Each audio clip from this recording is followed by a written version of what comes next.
Tonight we are making shakshuka. This is an Israeli breakfast dish, but in the US you may have seen it on brunch menus or even for lunch and dinner at restaurants. So we can eat this any time of day. So it's eggs poached in tomato sauce essentially, and in that sauce there are bell peppers, there's onion, and we are also adding some feta cheese, sliced avocado, and we're using whole wheat pita to scoop up the shakshuka. And it's a really delicious dish, so I hope you enjoy it. Let's see. So before we get into the actual recipe, just going to review a few safety things. So the main ingredient that we want to pay attention to with food safety tonight is the eggs. Eggs should be handled in the same way that you would handle raw meat, raw chicken. It's the same, could potentially have the same potentially hazardous bacteria or anything like that. So I'm going to show you a trick for how to reduce any potential cross-contamination with your ready-to-eat foods like the avocado and the cilantro that won't be cooked at all. So I'll show you that when we get to it. But also wanted to make sure that you've washed your produce and washed your red onion, your cilantro, even your avocado and your lemon, because when you cut through something with a peel, you can bring the bacteria, any bacteria that's on the outside, you can bring it all the way through. So even if you're not eating the peel, always smart to wash that anyway. And let's see, also, we say this every time, but very important, a knife is more dangerous when it's dull than when it's sharp, because if it's dull, it doesn't get a good grip on the food and it can slip and cut your hand. So make sure you have a nice sharp knife and just be very careful with anytime you're cutting. So I think that's all of the stuff I needed to say off the top. And now we're gonna get started. So thank you all so much for being here. I'm gonna talk as I do this. So the first thing I'm gonna do, I have a cast iron pan. I'm going to be cooking this in a cast iron pan tonight, which I've already put a little bit of oil in there. And cast iron pans take a little bit of extra effort to keep them seasoned is the word, which just means like you're creating like a natural non-stick barrier on this not naturally non-stick pan. So I'm going to turn on my burner. It's off to the side right now, and I'm going to pull it under the camera when it's time to show you. I'm going to just turn it on medium low, and I'm going to put a little bit of oil in there to start. So I've got some olive oil that I'm adding, and now I'm going to show you, we're going to be cutting some veggies. So the first ingredients that we're putting in are the red bell pepper and the onion. So I'm going to show you how we're going to cut these. There's a pretty cool trick that I learned from our executive chef that sometimes teaches these classes with us. Those of you who have attended these classes with him before, you may have seen this trick. But the first thing you're going to do is just cut all the way around the top and just kind of twist it off. And there come most of the seeds already out. And I have my compost bucket here, but you can really just like pop that part out. Just pops right out of the top, and now you have most of your seeds are gone. So there's one piece, and this is not going to waste. We're going to be cutting this piece up as well. And then you have the bumpy bottom there. We're going to cut that off too. Might have a little bit more, some more seeds in there, so I'm going to get rid of those. And then what you have left is this like tube. So you can slice it open and open it up wide. And we're going to cut off the white, like this hippie part. It's also got some more seeds on it, but that part can tend to just taste kind of bitter. So that's why we're getting rid of it. Also, if you were doing this same trick with another kind of pepper that was like spicier, this is just a bell pepper, so this doesn't have any spice, but if you're doing this trick with, a jalapeno or something like that on a much smaller scale, the seeds are something that you want to remove if you're trying to control how spicy this is, because the seeds in peppers hold the spice. So, all right, got rid of our seeds here. And now what we're going to do is just slice all the way down there. Depending on the size of your pepper, You may want to slice these and then cut them in half to make them into shorter slices. But we always say that whenever we provide you the recipe for these classes or any recipe that you ever come across, you never have to follow that verbatim. You can modify it however you like. I know that can be kind of scary sometimes, especially if you're making something that you've never made before. But one way that you can modify this recipe very easily is, so the pepper and the onion is being sliced into like sticks like this. But if you are not a big fan of that texture of like the cooked sliced peppers and onions, you can dice these instead. That's one really simple way to modify this recipe. All right, so we've got all of our sticks here. I might just cut those in half just to make them a little bit shorter. Set those aside. And then we're gonna basically do the same thing with the remaining top and bottom. It's not going to come out as nice of a slice as the other one because these are not a very uniform shape. So we might need to modify our technique a bit, which is totally fine. We're just going to roughly cut these into about the same shape as the other pieces. See those there. Another good thing about having a sharp knife, I said that a sharp knife has a better grip. If you ever try to cut a pepper on the shiny, slippery side, if your knife is not very sharp, it's a big pain in the butt. So having a nice sharp knife makes that so much easier. All right, so I've got my pan heated up to medium low. I'm going to pop these peppers in the pan and then I'm going to cut up the onion. And then I will bring the pan over to show you what we've got going on. So because that pan's been heating up, there's a little bit of a sizzle. I think Zoom usually gets rid of the background noise, so you won't hear that, unfortunately. It's a very satisfying noise. So next, we're going to cut up this onion. And because we're not dicing this, we're going to be slicing. So there are all kinds of fancy tricks and tips for how to dice an onion. But we're not going to be doing those super fancy things tonight. We're just doing a pretty simple cut. But I will show you. I mean, I can do it under this camera. So this is the root end. It's got, you know, a little bit of dirt on it. The roots are coming out. This is the end where the stem grows up. The root end holds everything together. So we want to keep that together for a little while. We're going to cut off the stem end first. When you keep the root end as is, it just makes it easier for you to cut. So now we've got this flat spot. I'm going to sit it down on the flat spot so it doesn't roll around. And I'm going to cut this onion in half. And then we're going to peel the paper off.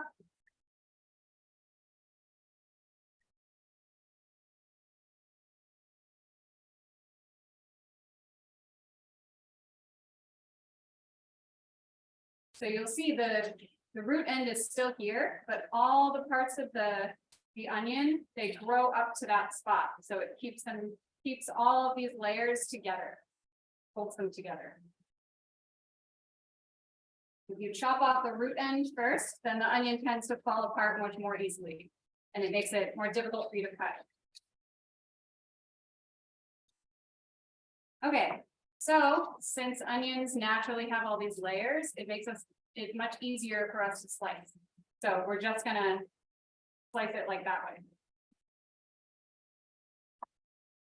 And again, you want to try and get these, you know, pretty thin. The same as the peppers, not crazy thin, but we always say in these classes, the smaller the pieces are, smaller, you know, the vegetables or anything that you're cutting, the smaller they are, the quicker they cook. If you wanted to dice these up instead, that would cook even more quickly than the slices.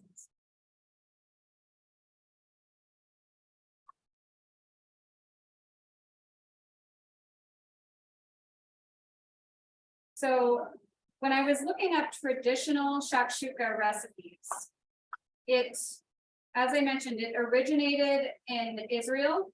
There's also some North African versions as well. But onion is in all of those recipes. Onion is always in it. Onion and tomato is always a part of the base. So I'm going to throw these onions into the pan and then I'll bring the pan over to show you.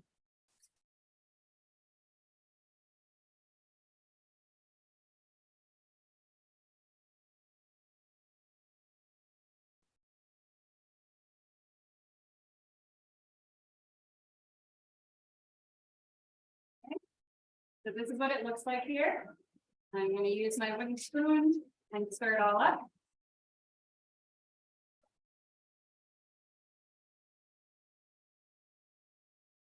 And we started with, the recipe said 3 tablespoons of olive oil, but you can use, you know, as much oil as you like. You can also use a different kind of oil, whatever you prefer.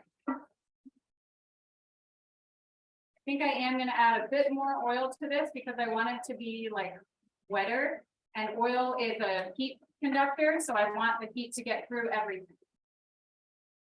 I'm going to add a little more.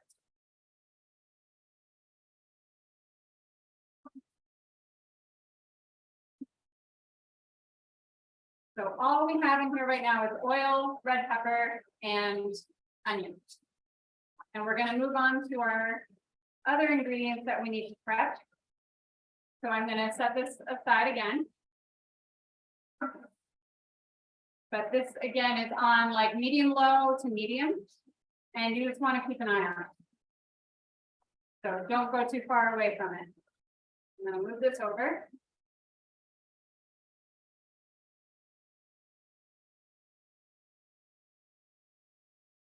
And I'm going to keep on stirring it as needed. And if stuff gets stuck to the bottom of the pan, do not worry because we will be deglazing in a little while. And I'll explain what that is when we get to that step. But you do want to use your wooden spoon to just kind of scrape up anything that might be stuck to the bottom, but it's okay if you can't scrape it all, that's fine.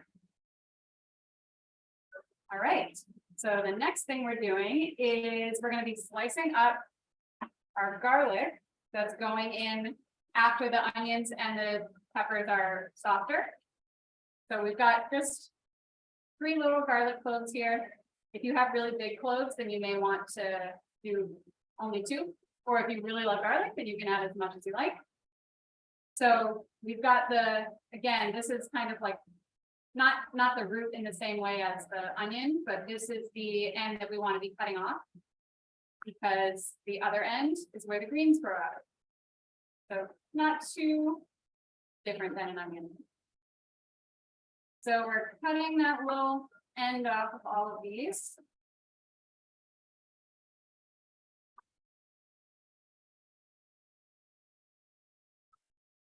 And we're going to be slicing the garlic. If you prefer garlic to be minced, then you can do that as well. Make it your own. So garlic cloves, you know, they are kind of a weird shape. They can roll around. So you want to find whatever the flattest part is and let it sit on that flat part to prevent it from rolling around too much when you try and cut it.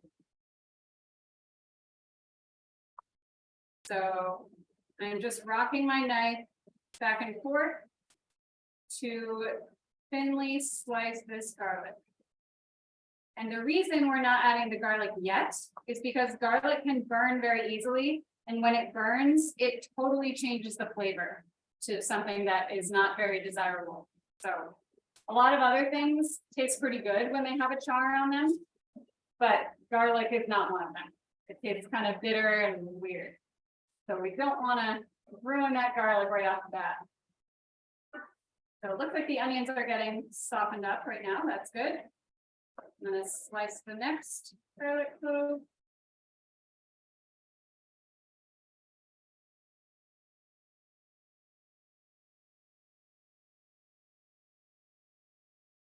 And the last one.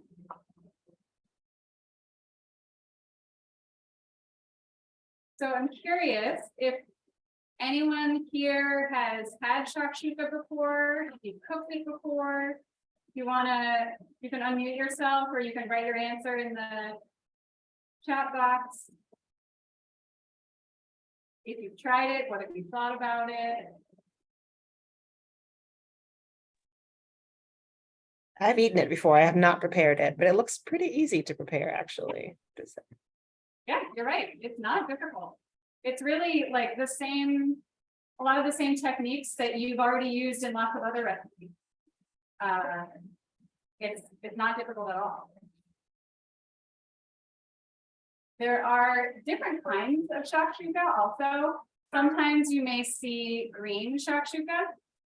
This is not traditional, but you know, if you just wanted to throw some different veggies in there, obviously, because this is red pepper and tomato, and there are some spices that also make this very red. This is a red dish. So if you wanted it to be green instead, you could do that too. Green shakshuka is made with like lots of herbs, which we are using some herbs as a garnish, but not a ton. Also made with asparagus, Brussels sprouts, zucchini, leafy greens, which are really, really rich in that green color. So even as they cook, they don't lose the green like some other green veggies do. So, yeah, there are other ways to use this.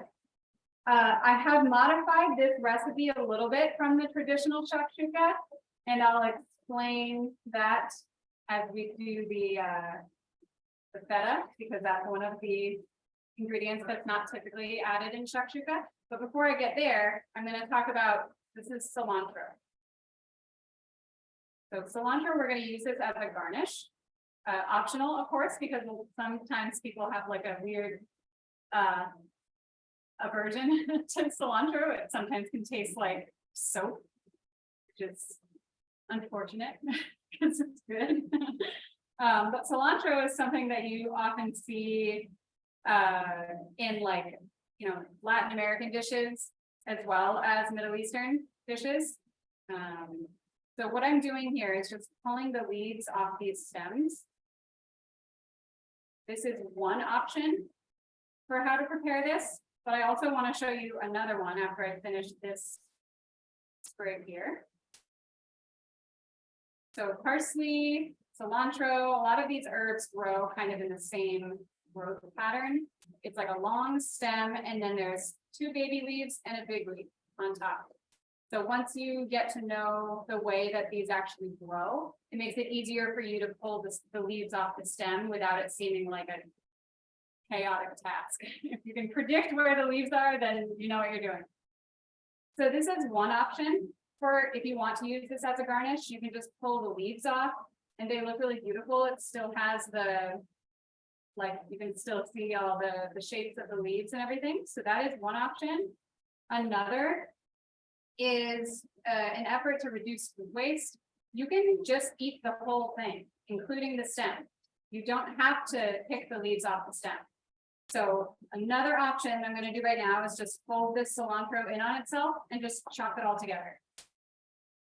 This is especially recommended if you're making like a pesto or something. If you're blending up a sauce that's using fresh herbs, why get rid of the stem? There's no need. So look how quick and easy that was, just chopping it all together. I made sure to wash this beforehand because herbs can have a lot, especially cilantro, can have a lot of like dirt stuck in there. So we chop this all up, and the stems are going to give us a little bit of extra crunch with our garnish. So two ways to do this here. So I'm going to pull my pan over to show you how it looks.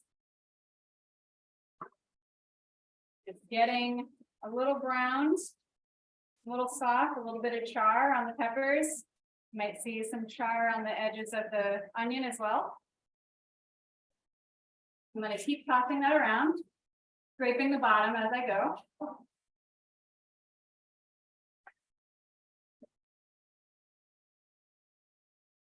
The onions tend to cook faster than the peppers, even if they're sliced the exact same size, because onions are just like more delicate. So it's easier for them for the heat to go all the way through the onion than it is for the pepper. All right, the next thing we're gonna do while we wait is I've got this block of feta cheese. This is 5 ounces, and I'm just gonna crumble this up with my hands. This is, you can buy crumbled feta cheese already in the store. So this may not be a step that you need to do if you're cooking along with us, but I'm gonna do this and explain why I'm adding feta and some of the other ingredients tonight. So let me stick the big piece off to the side. And all I'm gonna do is just like break off some pieces and just kind of squish it up with my fingers. Helpful to have gloves, but of course people at home don't have gloves, so you just might want to wash your hand afterward because it gets kind of like slippery and greasy from the fat from the feta. So just by squishing it up, we've got some little crumbles here. So I'm adding feta tonight to this shakshuka because I wanted to make sure one of our goals of doing these virtual teaching kitchen classes is we always want to make our plant forward dishes really, really, really satisfying. It's kind of like our aim to show people how delicious plant forward dishes can be. And I'm saying plant forward because sometimes our dishes are vegan, sometimes they're vegetarian, sometimes they even have fish or chicken in them. But we always have a lot of plants in our dishes.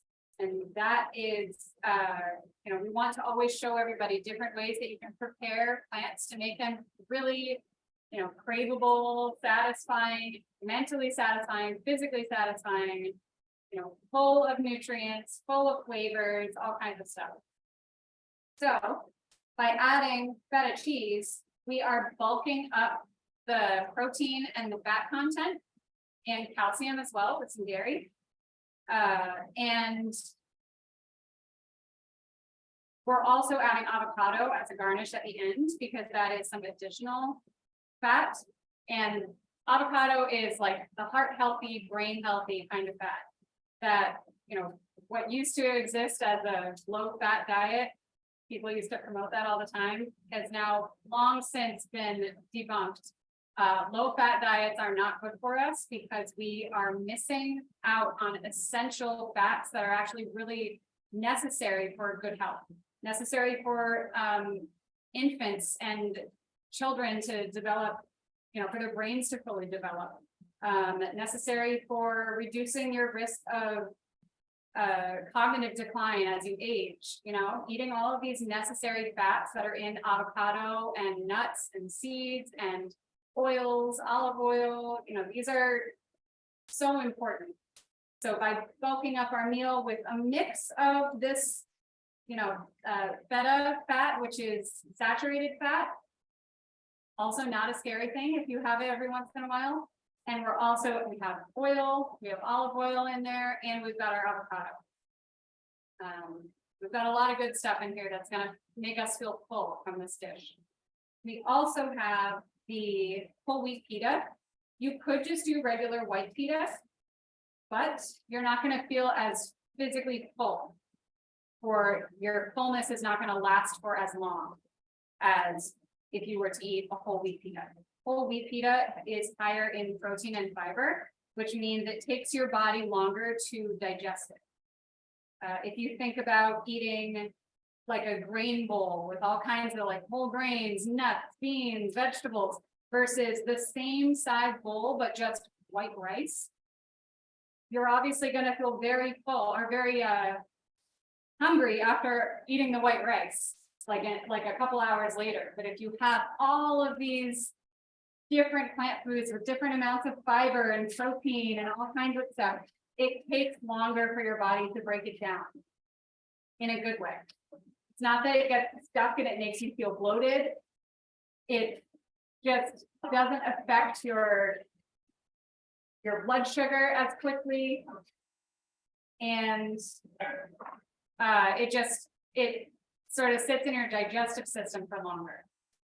When I talk about blood sugar, if you were to eat, a slice of white bread, your blood sugar spikes and then drops. Whereas if you eat whole grain bread with fatty peanut butter on it or something like that, your blood sugar does go up because you just ate, but it's not as high and it lasts much longer and it doesn't drop. It just like a little hill instead of like up, down. So if you have any blood sugar concerns, then adding foods that have higher fiber and higher protein and higher fat are good for you. They're really helpful for you. So I've got feta here is all crumbled up. That looks great. Just gonna check on the time. So these peppers and onions are looking awesome. I'm gonna move this burner back over. First, I want to move the, well, let me put some more gloves on. Hang on.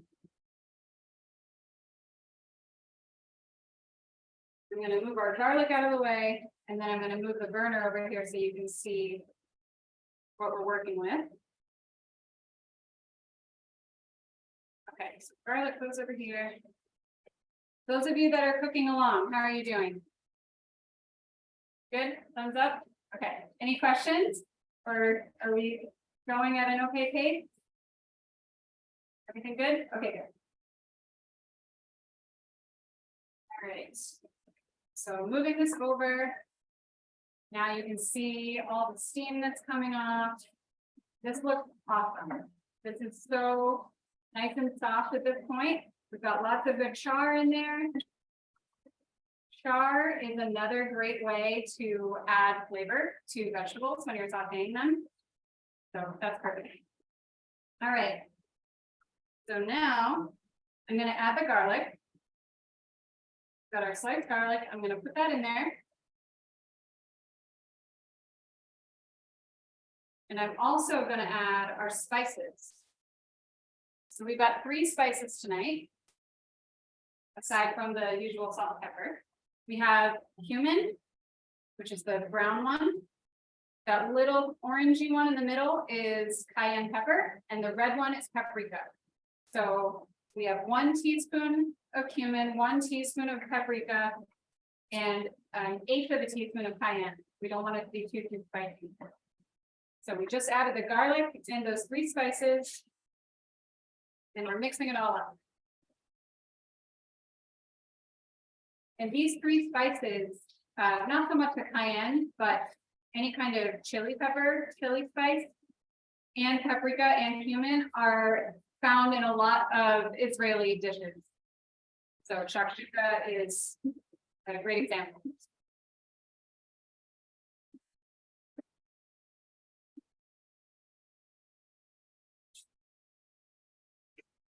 All right. So we've got our garlic, we've got our spices, and now is when we do the deglazing. So I have a 28-ounce pan, or sorry, 28-ounce can of peeled whole tomatoes. So I'm going to dump this in.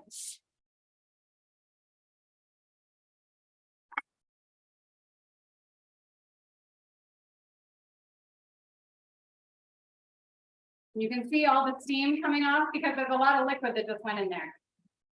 So all that liquid is the important ingredient for the deglazing process. So deglazing is when we have all this stuff from the peppers and the onions that got stuck to the bottom of the pan. And now when you add a water or liquid of some kind, like broth or stock or tomato juice or just water or wine, any kind of thing, when you add that to a hot pan with stuff stuck to the bottom, it helps to boil that stuff off the bottom, and it reintroduces that flavor that was stuck to the pan. It brings it back into the dish. So it's a really important step. So these tomatoes they have no skin. They're pretty soft, but I'm going to use my wooden spoon to break them apart. If there are any big chunks, then you can do the same. You may have chosen, or another option is to use just diced tomatoes in the can. The reason we want them in the can is because they have all those juices in there. You could cut up fresh tomatoes, but it would have the skin, which gets a little bit weird when you cook it sometimes. If you've ever made homemade tomato sauce, the tomato skin just kind of like coils up. And it's kind of like tough to it, you know, in like an otherwise smooth sauce, the skin stands out as like a different texture that doesn't really belong. So you would want to peel your tomatoes, ideally. And you would want to reserve any juices that came out while you were dicing them. So those juices are a very important part of this.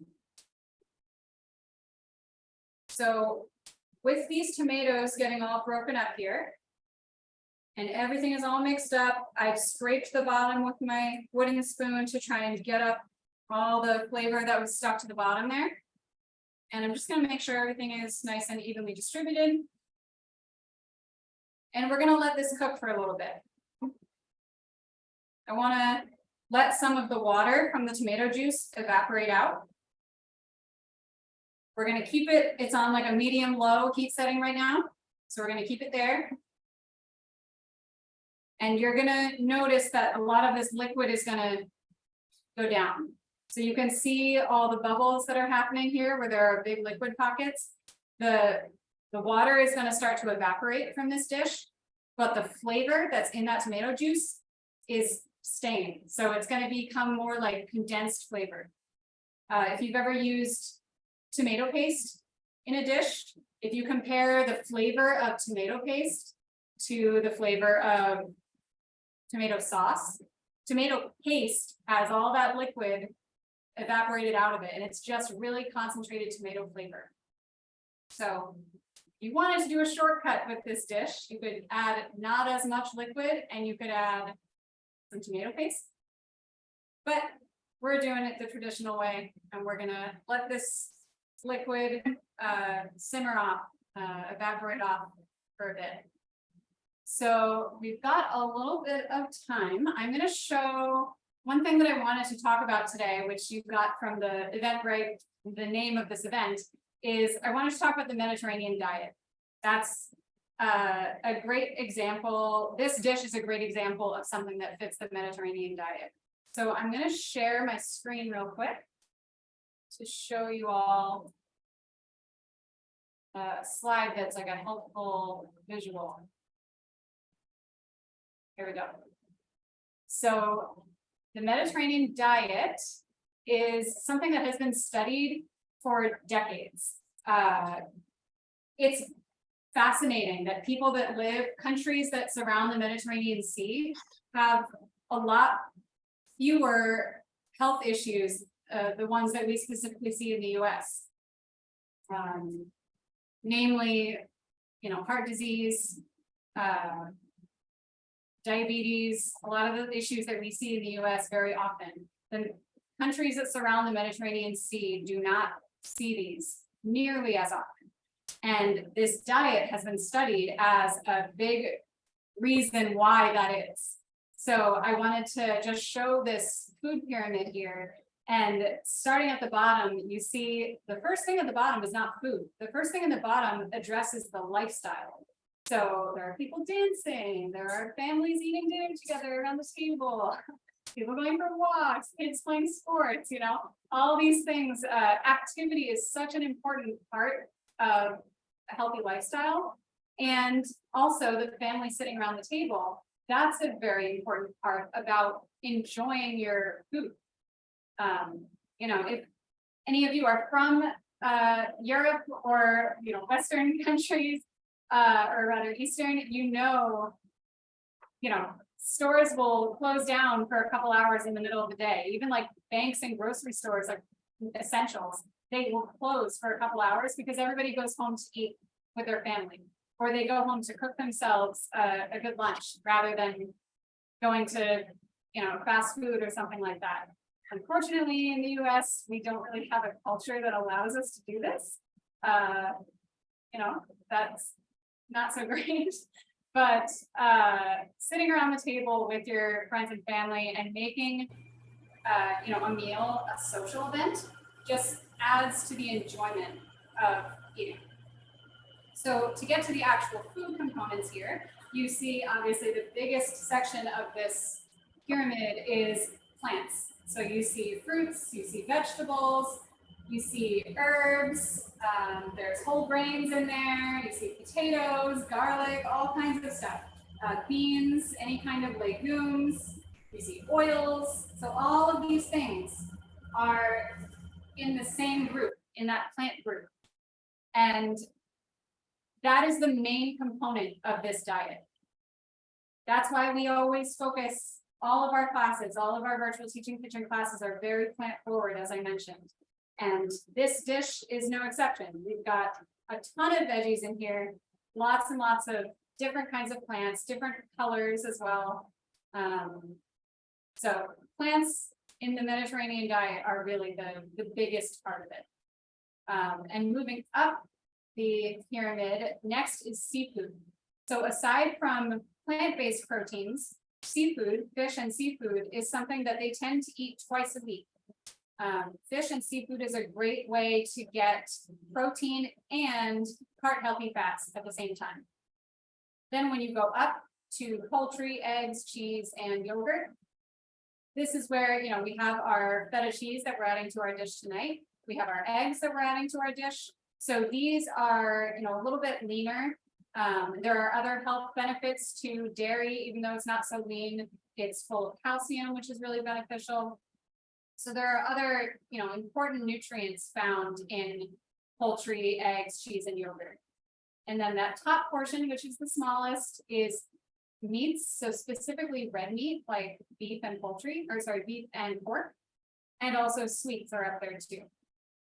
That's not to say that people that live in the Mediterranean never eat these things. Of course they do.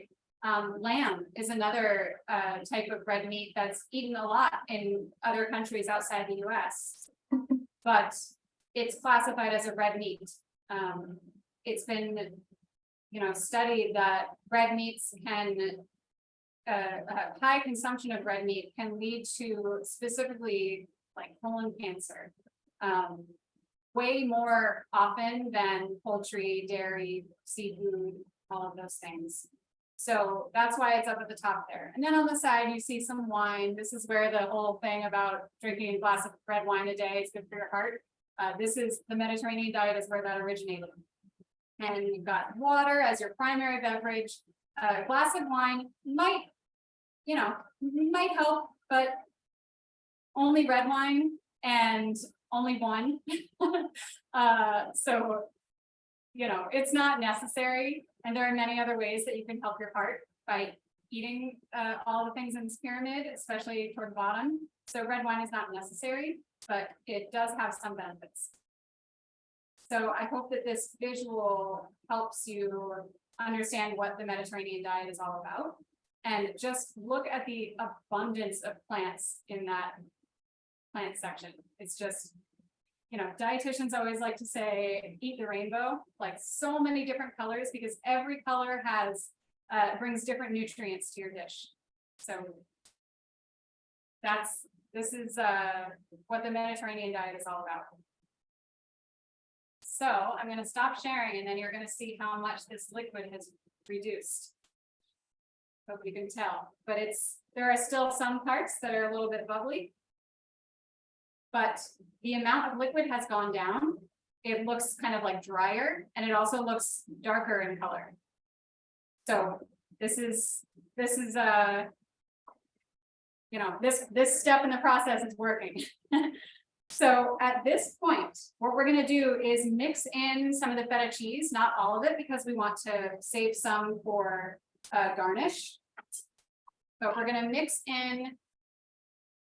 We've got all this feta cheese. We're going to probably take out like a couple tablespoons, whatever you think. And we're going to mix in this feta cheese. So feta can be very salty.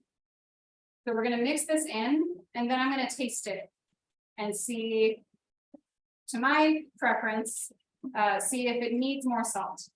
And we haven't added any black pepper yet either, so I'm going to see if it needs some of that, which I think it probably will. And I encourage you throughout this whole process, like try the ingredients before you put them into the dish to see if you like them. The only ingredient that you can't try is the eggs, of course, but everything else, even the spices, if you're not sure if you like a certain spice, just take a little dab on your finger and see if you like it. And if you do, then add even more. However, our executive chef, Raul, who has taught these classes with us before, he always likes to say that less is more with spices, and that you really, he says you want it to be like the ghost of a spice, like you taste it and say, what was that? So that's what a spice should be like. One of my favorite tips of his. All right, so we've got our feta. I'm gonna taste it. And the color changed to this as well, because we just mixed in something white into this red dish. It was like adding white paint to red paint, you know?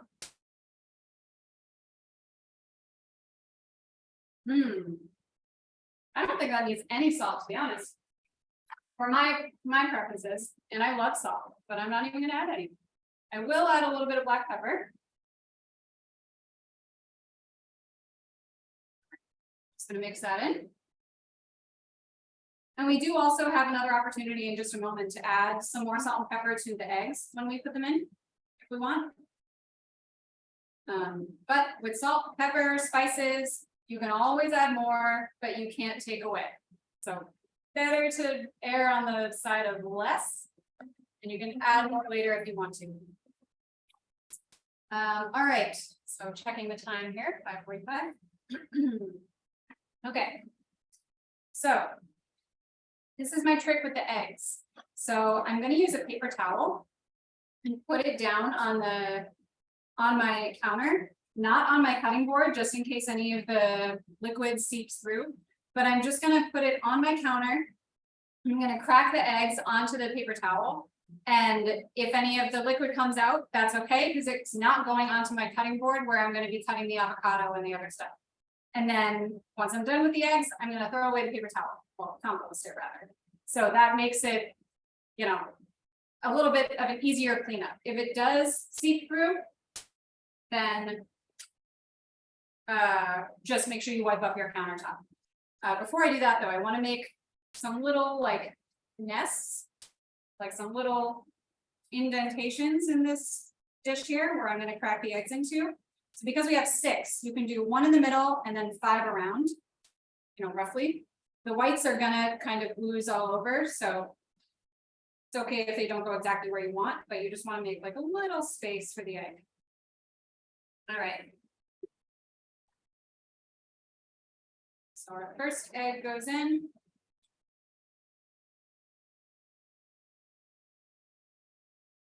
And also, if you don't want to do 6, you don't have to. You can do as many or as few as you'd like.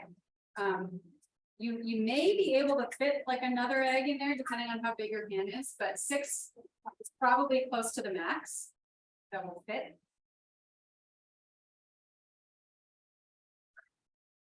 And if your yolk breaks, no worries, because it all gets cooked anyway, it doesn't matter. But for the visual, it looks nice if the yolks are still intact. Let's see if I can keep them all intact.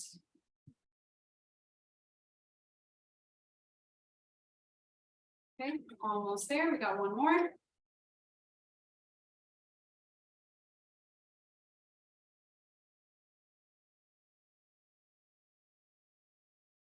There we go. Oh, I think I wrote that last yolk and I got a little bit of shell in there. All right. So I'm wearing gloves, which is nice. I'm going to take off my gloves. Still going to wash my hands because you never know. And then we're going to stick this in the oven. So if you've already cracked your eggs, you can wash your hands right now too.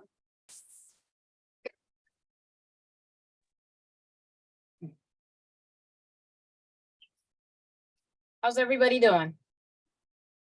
Anybody have any questions? No?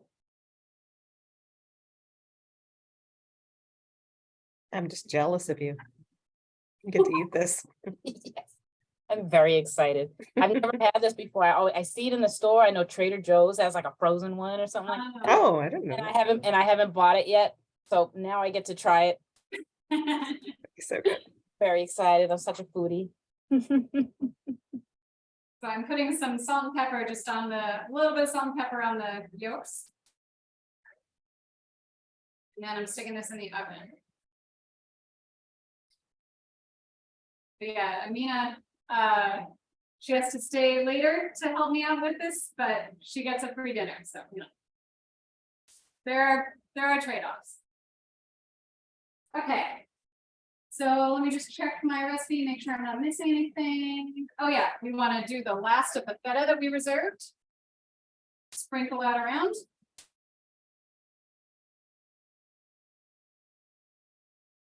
right, and this is going in the oven at 375 for about 10 minutes. Depending on your oven, it might take a bit longer. But I will be right back. Let's stick this in the oven.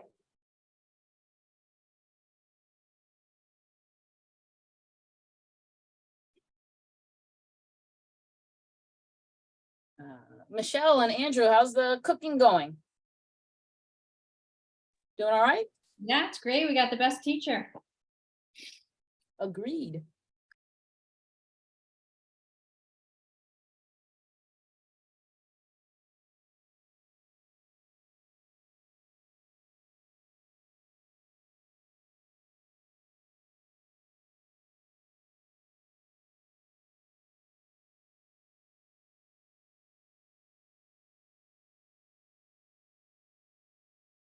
All right. So I set my timer for 9 minutes. So we'll see how it looks at 9 minutes.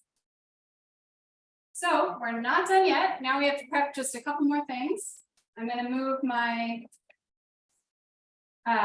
this burner out of the way because I don't need it anymore.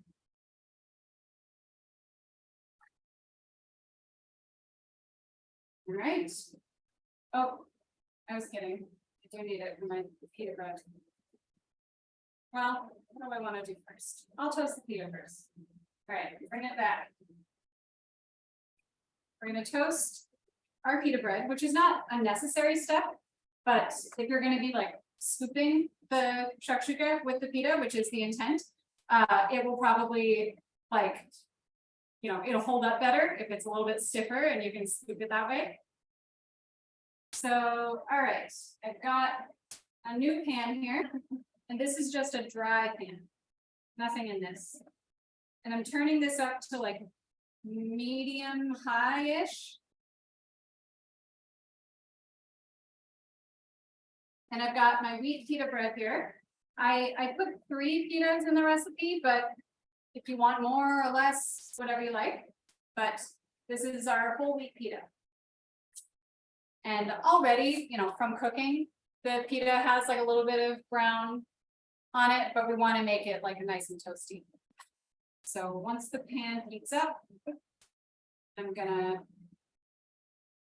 stick these in here.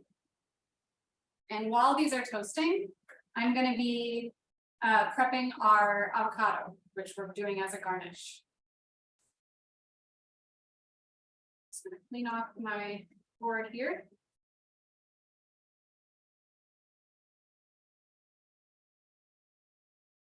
All right. I'm going to scooch this over so you can see what I'm working on.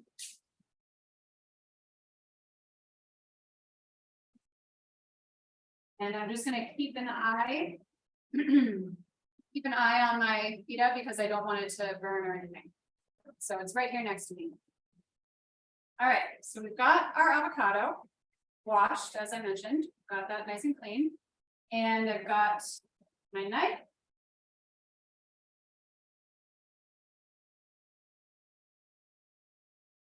All right, so what I'm gonna do is, this is like, I think the thing that everybody sees, cut it in half, spin it around, and then chop my pit and twist it out. So, all right, I'm gonna spin it around the blade. And then you twist the halves and open it up. This is a nice looking avocado, not too brown, nice. And then very carefully, I don't want to slip. I'm going to chop this and twist it, and it comes right out. So you'll notice I pulled my hand away before I chopped because you never know. So I'm just going to leave it. Ooh, I'm going to have to pull that up. I'm going to use a towel so I don't hurt my hand. Okay. So what I'm going to do is cut some slices of avocado and then like fan them out, so they look nice and pretty. And this pita is getting like some good toasty parts, getting a little smoky because I have it on like a higher heat.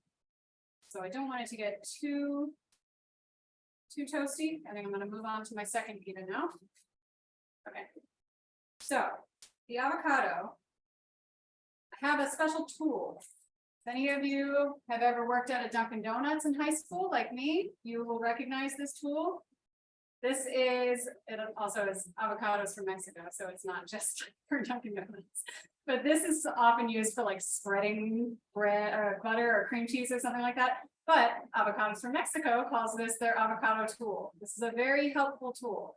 It allows you to hold the avocado in your hand and slice it without cutting right through to your hand because it's not a knife, it's not sharp. It has the flat surface that allows you to cut a nice soft avocado, but it doesn't slice your hand. So that's what I'm gonna do. I'm gonna start, I'm gonna pull this up nice and close. I'm gonna slice.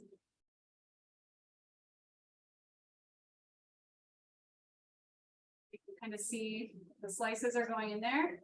And then once I've sliced this, I'm gonna cut this in half and just kind of like peel the skin off. There are lots of different ways to do this. I'm gonna flip it to the flat side and just cut this in half. There are lots of different ways to manipulate an avocado and slice it and dice it and all that stuff, but this is the way that I like to do it. So now that I have this sliced, I can use my finger and slide it underneath these slices. Sometimes it comes out nicer than others, but we've got some little slices there. So I'm going to set that aside. Oh. It is burning.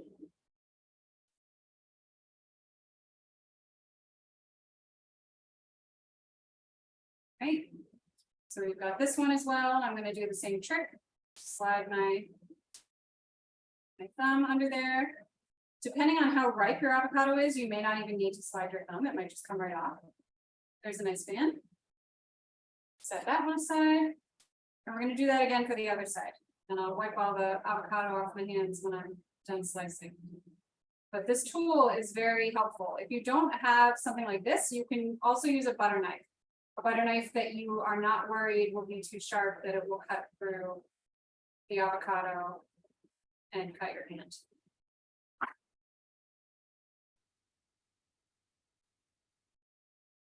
You could also do the slicing while it's like sitting on the counter, but because it's round, it kind of makes it difficult and it rocks around.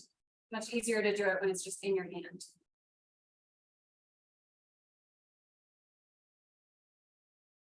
All right, and we've got another little fan here, avocado fan, and our last one.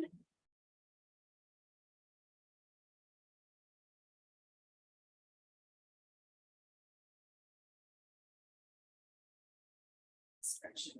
Here we go. All right, so we've got 4 nice fans. Perfect. Now I'm going to get all this avocado off my hands. Flip our pita. And I think that alarm is going to go off in a minute or two.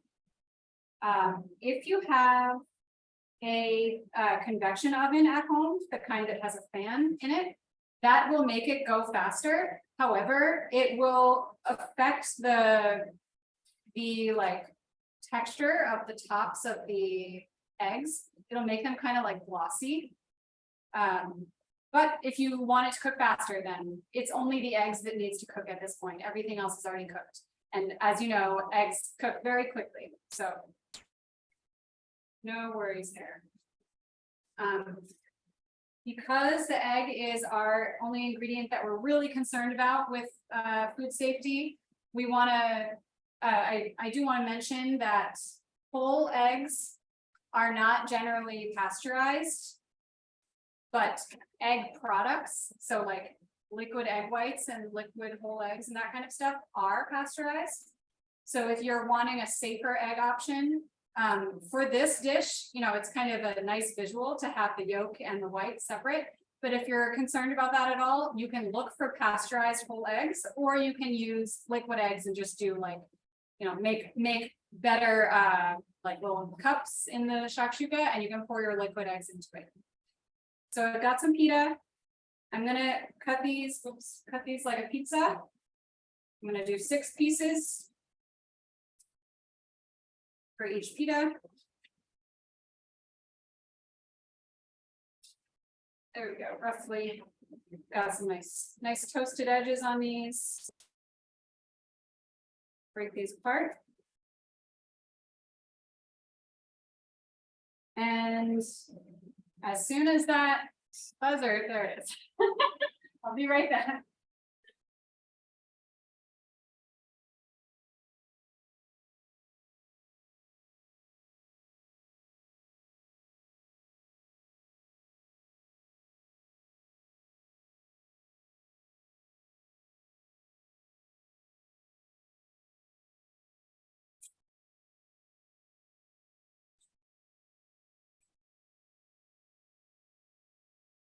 We need to do like a live class sometime.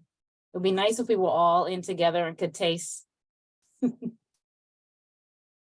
you should say that, Amina, because coming soon, we will have that option. So keep your eyes out. Anyone that's been to these classes before, I will put you on or you already are on our email list. So you'll be the first to know about those classes. But look at this shakshuka, it's so cute. It looks so nice. So these eggs, the egg yolks are very like defined.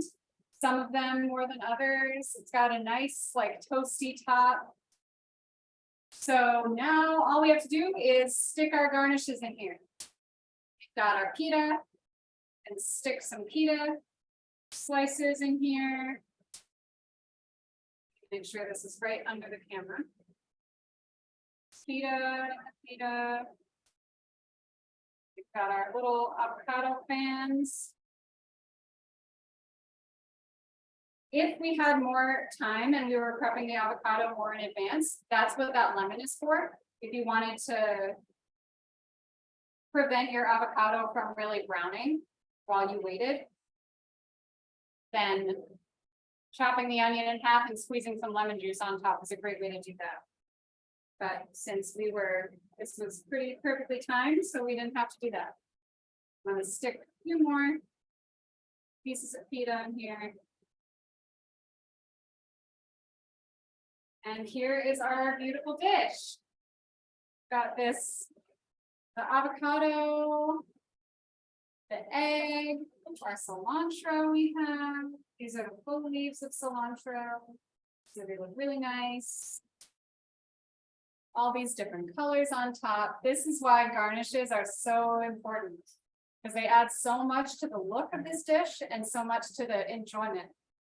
When things look pretty, we enjoy them more. When they have different textures, we enjoy them more. When they have different colors, different flavors, any variety that you can add to any dish you make, the more different elements it has, the more enjoyable and satisfying it is. So what do y'all think? Those of you that are cooking along, how are you doing? Okay. Here, I'm gonna put us on gallery view. So yeah, where Michelle and Andrew, are you guys, is it still in the oven for you? I took it out. Yours looks better, but mine's not bad. Let's see. That looks cool. I think it's a little liquidy, but I think it'll taste delicious. That's awesome. It looks great. Thanks. You can just use some extra pita to like sop up the. Oh yeah, no problem with that. Yes. Perfect. Andrew, how's yours going? Yeah, my egg yolks still need a little more time, but it looks Yeah. really good. Awesome. Anybody have any questions or any feedback for us? I know we're over by a few minutes, so if you have to jump, I understand. I mean, I hope you all enjoyed yourself, those of you that are here for the first time, and of course, those of you that are here that have been loyal. Yes, looking at you, Natasha. Thank you very much, everyone, for being here. We appreciate you so much. And like I said, we will have some in-person teaching kitchen options soon. It's gonna take me a bit to stop saying VTK, because it's gonna be a IPTK. So we'll have to figure it out, but yeah, we are really looking forward to seeing those of you that are able to come here in person, but we will also not stop doing our virtual classes because there are a lot of people that can't come in person and we don't want you to miss out. So we're gonna keep on going with these. Each month we have a new class. So, yeah, thank you all very, very much. Bon appetit, everyone. Yeah. Hope everyone enjoys. Feel free to, Andrew, when it's all done, if you want to email me a picture, I would love to see it. Sure, Cool. All right, Amina and I are gonna eat some dinner now. So thank you so much, everybody. Have a great night. And Thank we hope to you. see you again soon. Thanks, Eliza. Thank you.